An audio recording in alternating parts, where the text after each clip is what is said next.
Hello and welcome to Did You Know Gaming Extra. In this episode we'll be looking at trivia from a variety of original Xbox titles.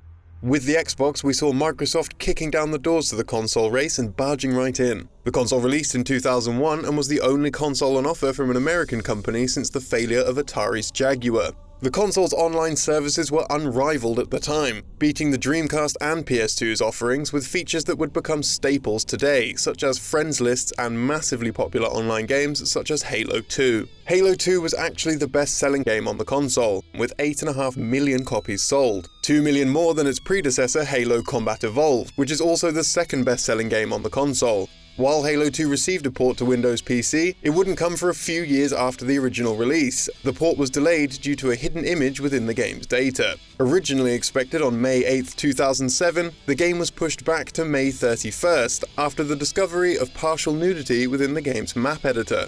Microsoft told media outlet Next Gen, "It has come to our attention that an unfortunate obscure content error which includes partial nudity was included in our initial production of Halo 2 for Windows Vista. As such, we have updated the initial game's packaging at retailers with a label so customers are aware before purchasing the game. Additionally, we've developed an online update which can be downloaded from www.halo2.com to remove the content." At Microsoft, we take the Entertainment Software Ratings Board guidelines very seriously and hold ourselves to high standards, with our customers always in mind. The image was part of an error message known as a .ass error.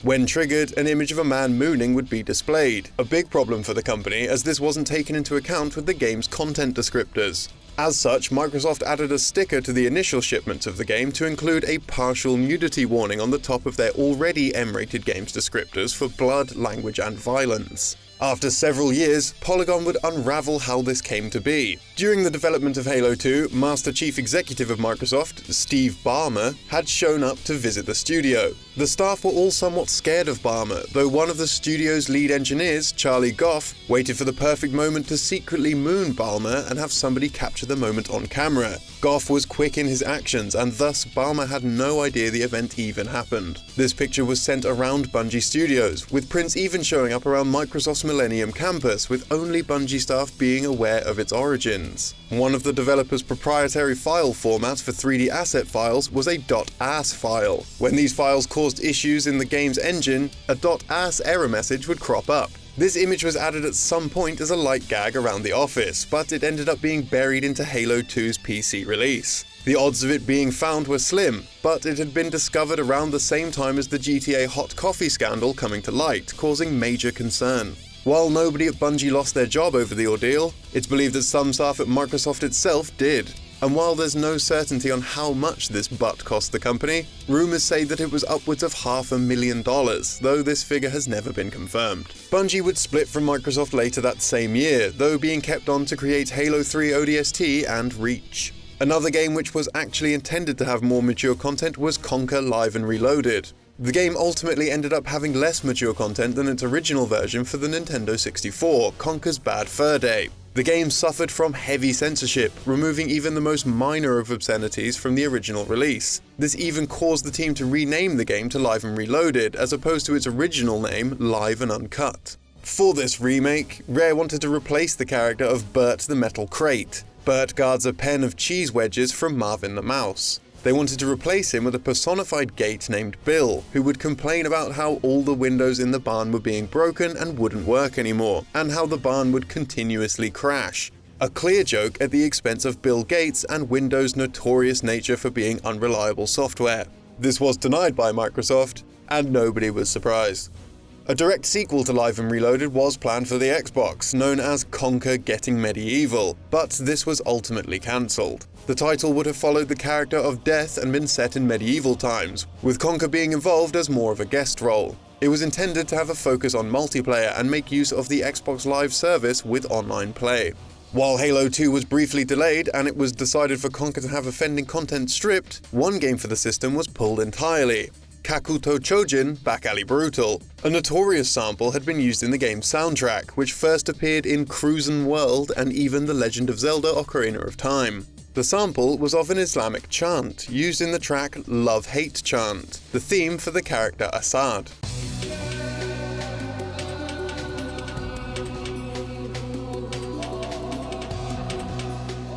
Soon after the game's release, controversy had ensued, resulting in the game's removal from store shelves. The reason this chant had continually appeared in game soundtracks was because of its inclusion in a sound library called Voice Spectral Volume 1, released by Best Service.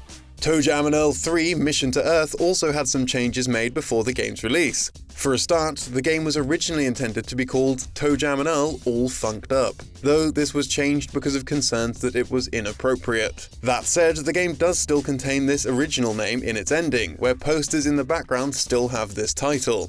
This wasn't the only change, however. The original version that Sega sent out for review differed from the retail release, specifically in the character of the Anti-Funk. In the retail version of ToeJam and Earl III, the character was simply a floating skull, but the original game featured what could be described as a floating head of a Ku Klux Klan member. Speaking on the change, Greg Johnson told Xbox Nation, "It was to Sega's tremendous credit, and I have to just give them some applause, that they were willing to step into the arena at all when it comes to racial types of stuff.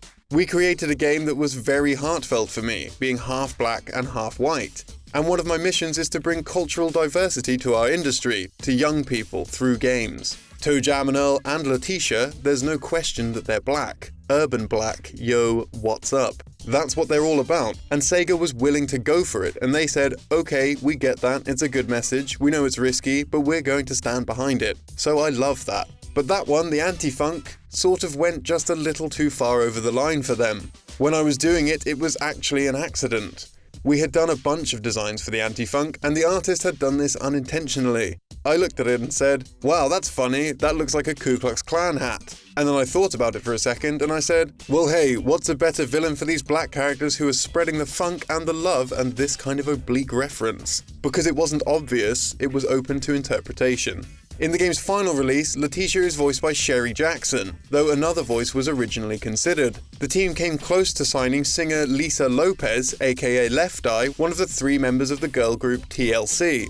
The team was close to signing the artist, having worked out all the necessities with her manager and agents. At the last minute, however, Lopez had apparently got a new agent, requiring double all of the amounts previously agreed upon. As a result, the role was passed on.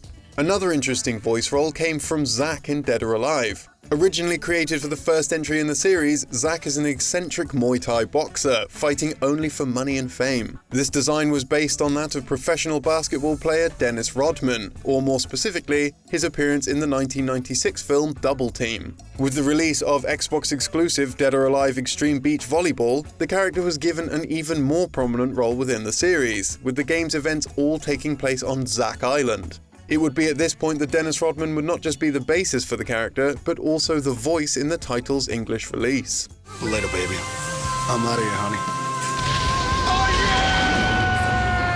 Microsoft had a tough time competing in the gaming market with their new console, facing up against Sony's PlayStation 2 and Nintendo's GameCube, 2 highly reputable systems with excellent first-party titles. One Xbox exclusive from Rare was Grabbed by the Ghoulies, named after the act of grabbing somebody by their scrotum. This title wasn't always planned for Xbox, however, having originally been created with the GameCube in mind. After Microsoft bought Rare in order to compete in the console war, the game was quickly reworked for their system. Another popular title for the system was Ninja Gaiden, created by Tecmo. To find out which console fans would like to see the game appear on, the company held a poll on their website, giving the vote to the audience. The game ultimately became an Xbox exclusive, however most fans had actually voted for the GameCube. Microsoft wanted to have their own mascot for the system, and before Master Chief had fallen into that role, another character was groomed to be the face of Xbox. Initially created to compete against other console staples such as Nintendo's Mario and Sony's Crash Bandicoot, Blinx the Time Sweeper released in 2002 and saw players take on the role of a time-traveling, vacuum-wielding kitty cat. While also receiving a sequel in 2004, Microsoft had decided to drop the character's trademark entirely in 2015, as it seems Blinx didn't quite resonate with the gaming audience as they had hoped. A game that did resonate with fans, however, released for Xbox Live Arcade on the Xbox 360 in the form of Geometry Wars. While the game was seen as a breakout title that demonstrated the true value of the Xbox Live Arcade, this wasn't the game's first appearance. In Project Gotham Racing 2 for the original Xbox, it was possible to see the player's usable cards in a virtual garage. In this area, the player could even walk around. This would allow them to find an innocuous arcade machine off to one side, which when used would boot up Geometry Wars. This was of course before it became its own franchise entirely. And now it's time for this episode's random piece of trivia. Today we're looking at Resident Evil 2's remake and its relationship with China. China notoriously has strict policies regarding the games industry, as with a lot of content in the country. These regulations restrict nudity, gambling, but more importantly, blood and gore. This means that Resident Evil 2's remake is restricted from sale in the country. One way in which the country can skirt around this issue though is by still selling the game but not calling it by its name. Some examples of this from online retailers include First Day on the Job at the Police Station Remake, Fried Cold Rice 2, Come Beat Me 2, and Biochemical Crisis. Some online stores even use other games to sell new releases, such as one simply using a zombie from the game Plants vs. Zombies. Resident Evil 2 wasn't the only game that's avoided the censorship issues. While Diablo 3 saw an official Chinese release after Blizzard teamed up with NetEase to remove any gory details, the original game was sold online under ridiculous names like Demon Buddy and Big Pineapple, due to the word sounding similar to Diablo in Mandarin Chinese. 大菠萝 And if you want more trivia from a previous generation, why not check out our video on PS2 Game Facts. And don't forget to check out the Region Logbook. We're only 15% away from getting this hot mama funded, so check out the link in the description down below. You're looking at Malcavio, the moon orbiting the planet D180223, home of the cult named the Three Master Gamers. Those guys are patrons, right? Yes, a group of Clefairy.